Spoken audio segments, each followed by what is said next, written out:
के पहले हमरे मास्टर साहब बड़ी प्यारी एगो भोजपुरी का तर्ज बजा देलन। आई गीत मार्केट में इस समय बड़ा धूम मचोले बा। कोनो लड़का से कहतिया का कहे,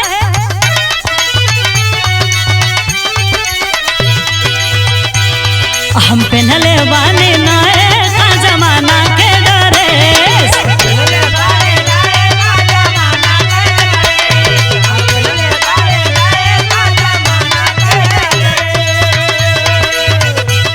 अरे कहरा तारा देख के का मूड तू करे,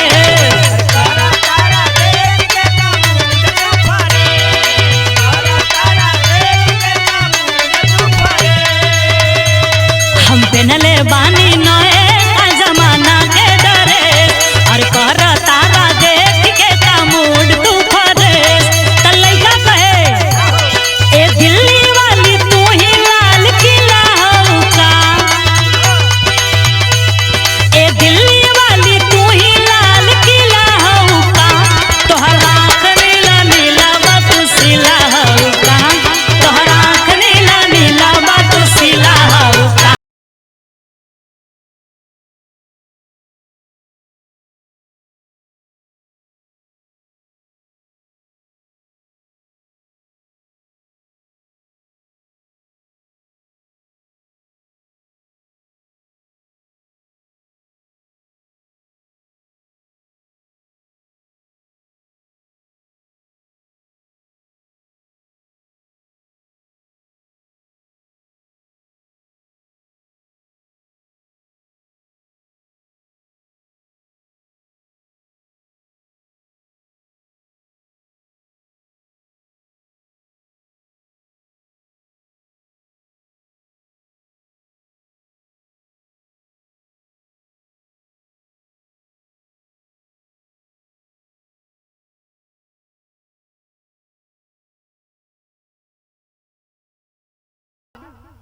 रउआ लोगन के गोड़ छूके गोड़ लगातानी। और आज इस बिरहे की रिकॉर्डिंग हो रही है मन्नत स्टूडियो कोलघाट आजमगढ़ में, जिनके निर्माता हैं आदरणीय इरफान अहमद जी। और ये गीत आप लोगों को बिरहा अखाड़ा चैनल पर सुनने को मिलेगी, तो आप लोग इस गीत को ज्यादा से ज्यादा सुने, लाइक कमेंट शेयर एवं सब्सक्राइब करें। हमें आशा ना पूरी विश्वास बा कि आप लोगों के ही जरूर पसंद आई। और आशीर्वाद हमारे गुरु आदरणीय कवि सूबेदार यादव जी। भूमिका के लाइन से कवि जी लिखते हैं क्या,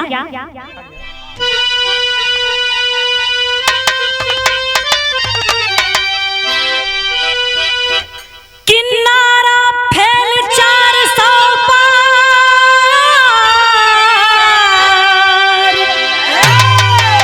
अयोध्या में रूठे करतार, बहुमत कोई न पाया अपने बल पर यार।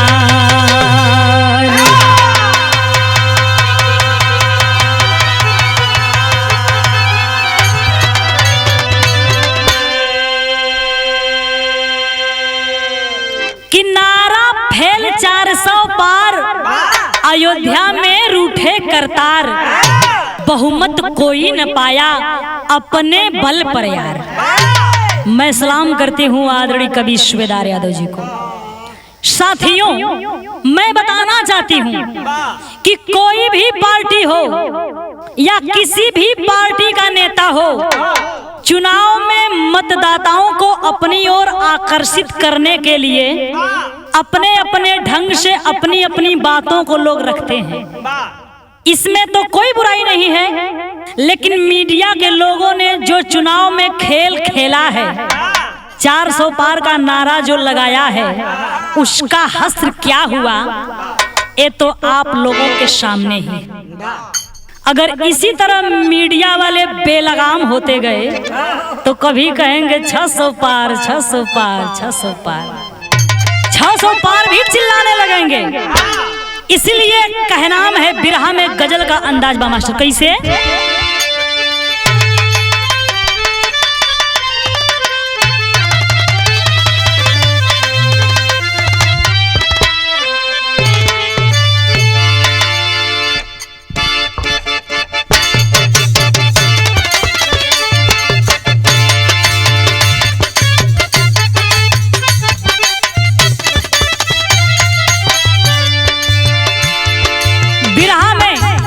बड़ी प्यारी गजल बा। आई प्रेम का बात बा। कोनो प्रेमी प्रेमिका चाहे कोनो नायक नायिका से लेला, कहे कि दर्द कितना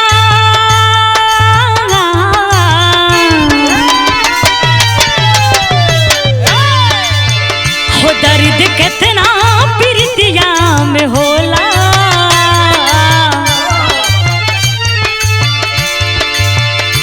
दर्द कितना प्रीतिया में होला, प्रेम के कोनो रोगी बताई।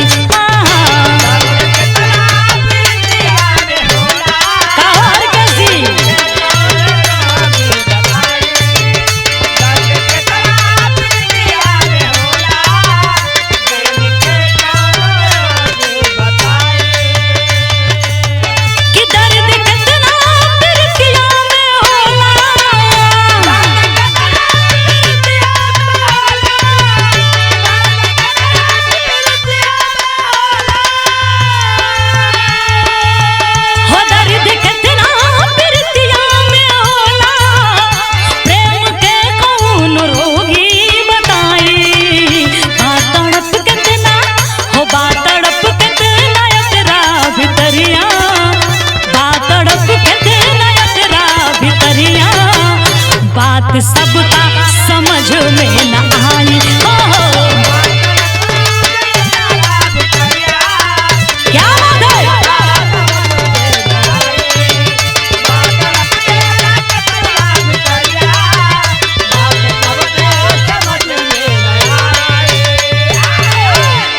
लेकिन गजल का भाव कितना सुंदर कवि जी लिखले हुए उन समझदारों के लिए जिन्हें मूर्ख समझदार कहा जाता है।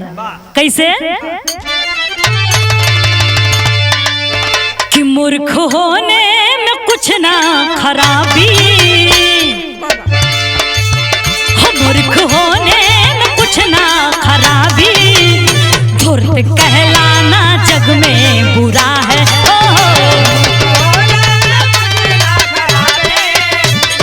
कहलाना जग में बुरा है,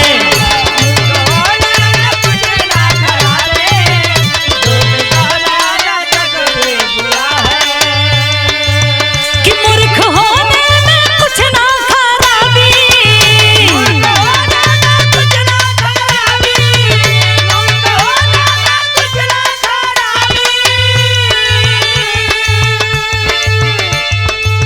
हो मूर्ख होने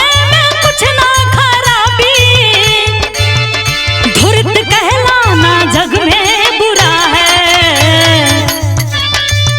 साधना करना भक्ति भजन है, साधना करना भक्ति भजन है, साधना दूसरों को बुरा है। साधना करना भक्ति भजन है, साधना दूसरों को बुरा है।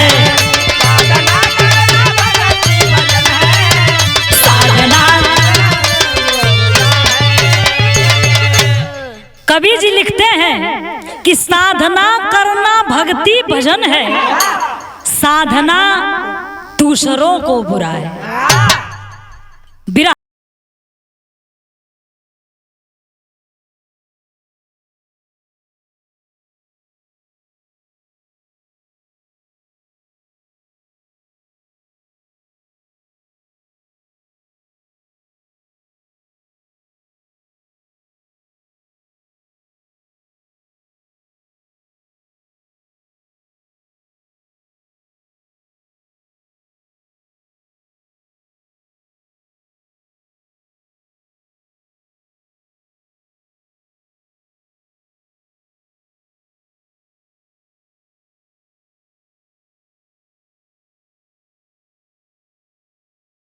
गईले एक से एक वीर युद्ध में उलट गईले, प्रांत हरियाणा का निर्णय जहां हाफ हुआ, प्रांत हरियाणा का निर्णय है जहां हाफ हुआ, मध्य प्रदेश में विपक्ष पूरा साफ हुआ। मटन मछली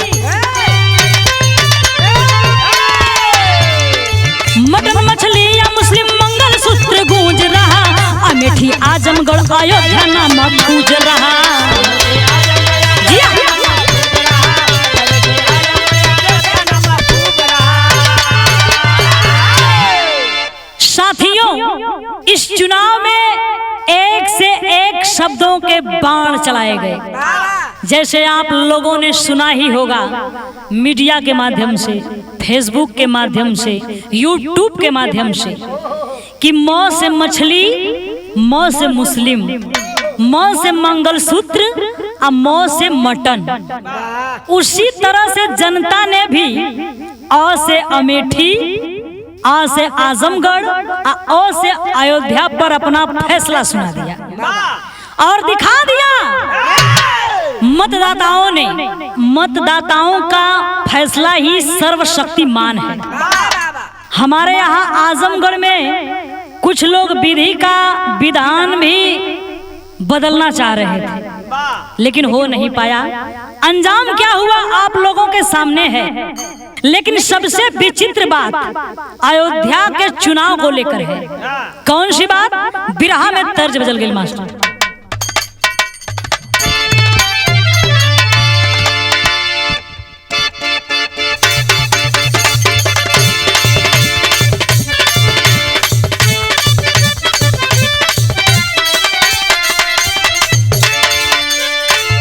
बड़ी पुरानी गीत बा। कौनो नायिका देखी, पहले का प्यार और आज के प्यार में बड़ा फर्क बा। ई कौनो पहले का प्रेमी प्रेमिका का बात बा। कहे का कहे, एक परदेसी मेरा दिल ले गया,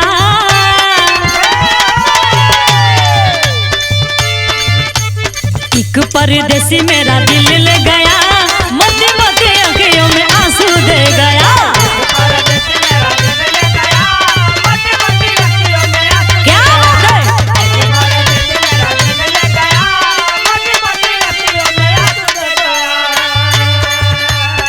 लेकिन कितना सुंदर भाव कवि जी लिखले हुए, तनी गौर करेंगे कैसे। अयोध्या में नारा श्री राम न चलल, अयोध्या में नारा श्री राम न चलल, मंदिर उद्घाटन से भी काम न चलल।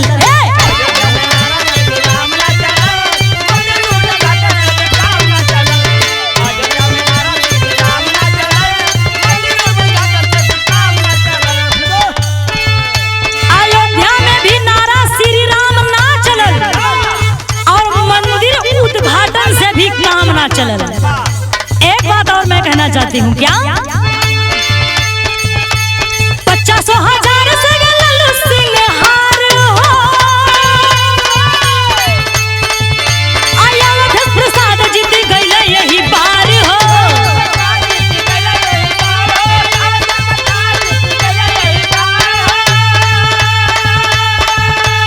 ए भैया, लल्लू सिंह 50,000 वोट से जहाँ हार गए, वही अवधेश प्रसाद जी समाजवादी पार्टी से जीत कर और विजयी बनकर आए। तो कहना है क्या,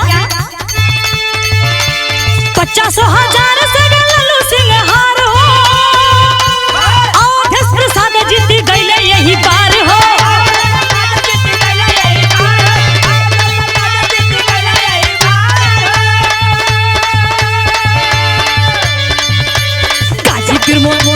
गाजीपुर में कोनो इल्जाम न चलल, गाजीपुर में कोनो इल्जाम न चलल, मंदिर उद्घाटन से भी काम न चलल। जी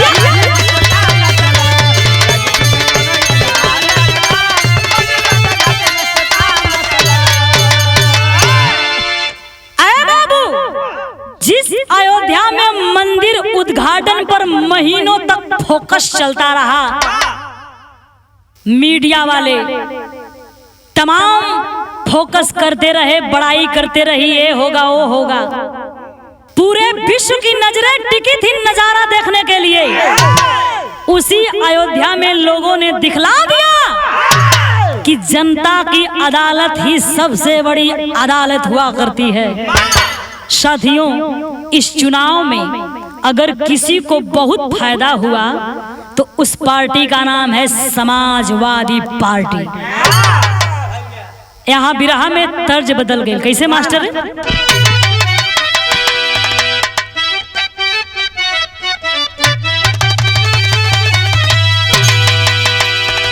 कौनो ननद अपना भौजाई से कहे, सुना का कहे कि हम करैला तोरे हम करैला तोरे ना जइब करैला बगिया।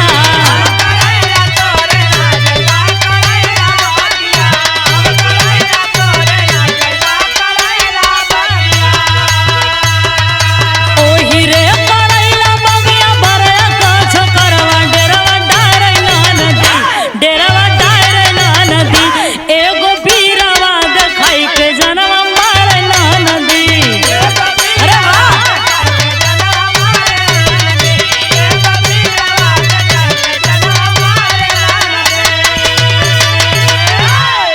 लेकिन कवि जी कितना सुंदर भाव लिखले हमन कैसे कि दौड़ल यूपी में समाजवादी साइकिलिया।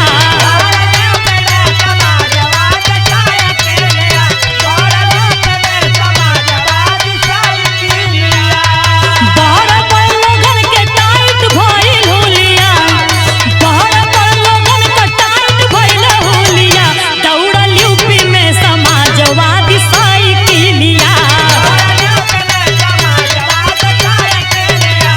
क्या बात है?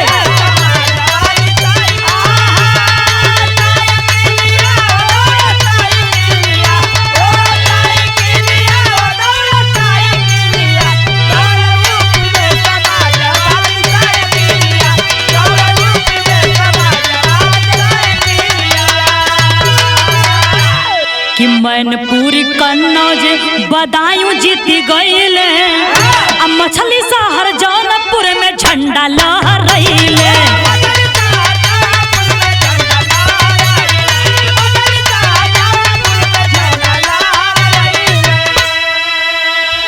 त मऊ राजू राय और सनातन बलिया, मऊ राजू राय और सनातन बलिया, दौड़ल यूपी में समाजवादी साइकिलिया। क्या बात है?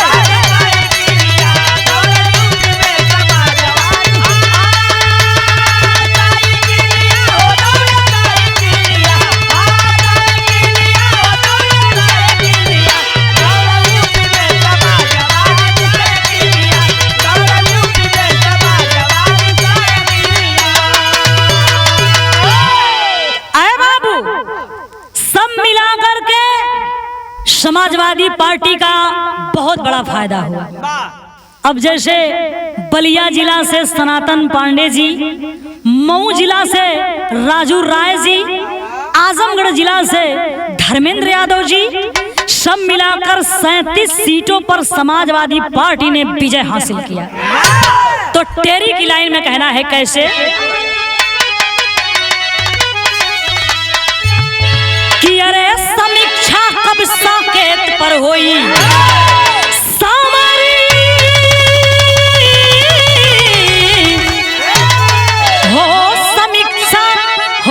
समीक्षा कब साकेत पर होई, नारा राम नाम का किया न पूरी इच्छा,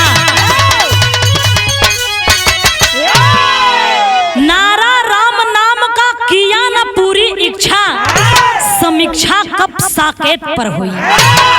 ऐ बाबू, साकेत का मतलब अयोध्या से पहले अयोध्या का नाम साकेतपुरी ही रहा।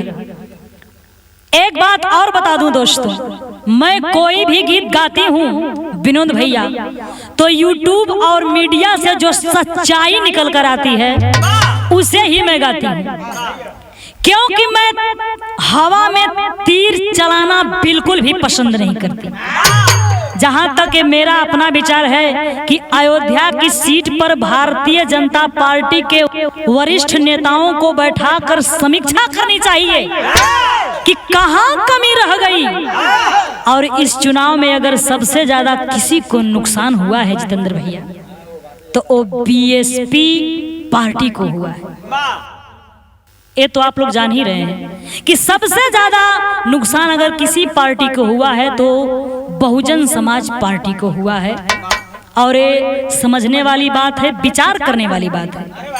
इसलिए मैं अपने गीत के माध्यम से बहन कुमारी मायावती जी से निवेदन करना चाहती हूँ कि इस चुनाव के बाद आप पार्टी के नेताओं के साथ बैठकर चिंतन करें कि कहाँ कमी रह जाती है।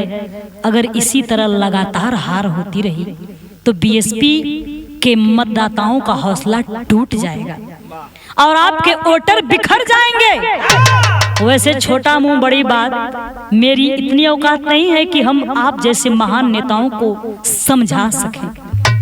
मेरे पास जितनी भी समझदारी थी उतनी मैंने कह दिया। बिरहा के श्रोतागण साथियों से मेरा यही फैसला है, यही मेरा कहना है कि बहुत दुख होता है कि जब अपने लोग हारते हैं। आगे कहना है, पहपट की लाइन में कहना है।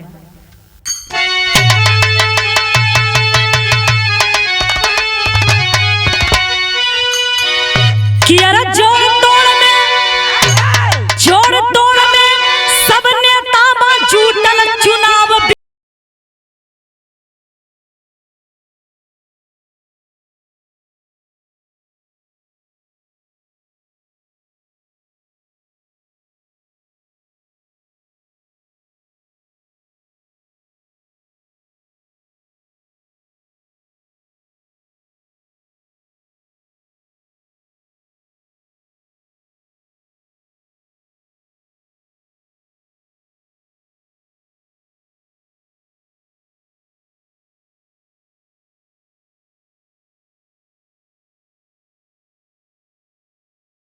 टूटल चुनाव बीतल बा, अब बहुमत के सरकार का सपना टूटल चुनाव बीतल बा। आगे कहना बा कैसे?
चुनाव बीतल बा, चुनाव तो बीत गया।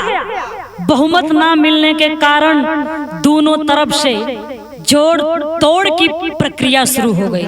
केहू कहा था कि चंद्रबाबू नायडू हमारे साथ आ रहे हैं, और केहू कह रहल बा कि नीतीश कुमार जी हमारे साथ आ रहे हैं। ए मैं नहीं कह रही साथियों, ए वरिष्ठ पत्रकार नाविका कुमार जी कह रही हैं कि उद्धव ठाकरे पलटी मारकर बीजेपी में जा रहे हैं। अब किसकी बात कितनी सत्य है ए मुझे तो नहीं पता, लेकिन आल्हा के अंदर कहना है क्या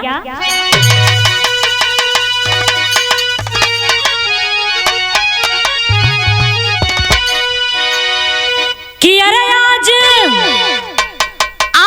इंतजार करे हिंद की नगरिया भैया,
साथियों, जिस समय इस बिरहा को मैं रिकॉर्डिंग करा रही हूँ उस समय तक अभी किसी की सरकार नहीं बनी है।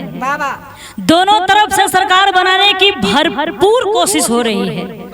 आगे देखिए किसकी सरकार बनती है, लेकिन किसी की भी सरकार बने, मेरा बस हाथ जोड़ के इस गीत के माध्यम से मैं यही कहना चाहती हूँ। क्या खड़ी की लाइन में कहना है,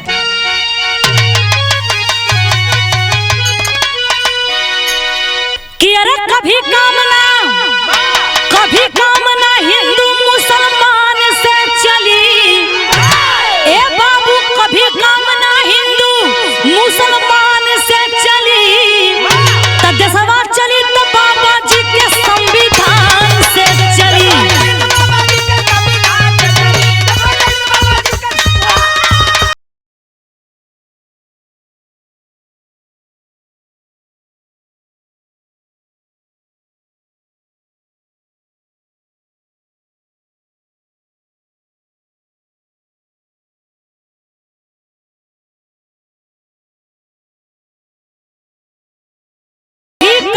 हिंदू मुसलमान से चली, देशवा चली तो बाबा साहब के संविधान से चली। हिंदू मुसलमान कैले ना देश का भला हो। आगे कहना बका कि सब लोग वोट दिहले, कि सब लोग वोट